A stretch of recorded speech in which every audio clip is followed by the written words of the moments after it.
La pluie dense de flèches empêchait l'armée d'avancer, pas même d'un seul pas. Il ne pouvait qu'attendre que l'ennemi recharge ses carquois. Robin s'infiltra discrètement vers les arbalétriers, mais il fut tout de même repéré par l'adversaire. Il n'avait pas d'autre choix que de se cacher pour l'instant, en attendant de porter un coup fatal à l'ennemi. Une fois la menace neutralisée, l'armée convergea aussitôt sur la ville. Soudain, plusieurs archers apparurent sur les toits. L'armée subit de lourdes pertes. Les survivants se retrouvèrent dans une situation désespérée. Un soldat envoya aussitôt un signal de détresse.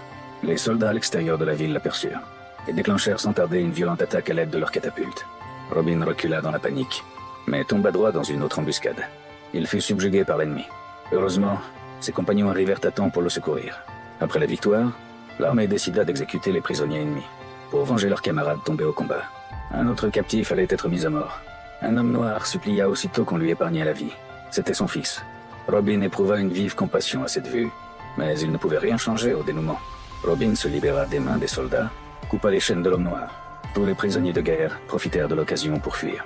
Le capitaine, hors de lui de colère, lança une flèche droit dans l'abdomen de Robin et le renvoya hors de l'armée. Robin rentra dans son village natal, mais sa maison n'était plus que ruine. Ses biens avaient été confisqués depuis longtemps.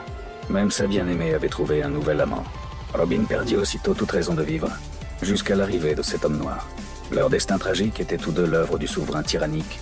Ils décidèrent donc de s'unir pour renverser son pouvoir. L'homme noir enseigna alors à Robin tous ses arts secrets. C'est ainsi que naquit Robin des Bois, le héros légendaire le plus célèbre d'Occident.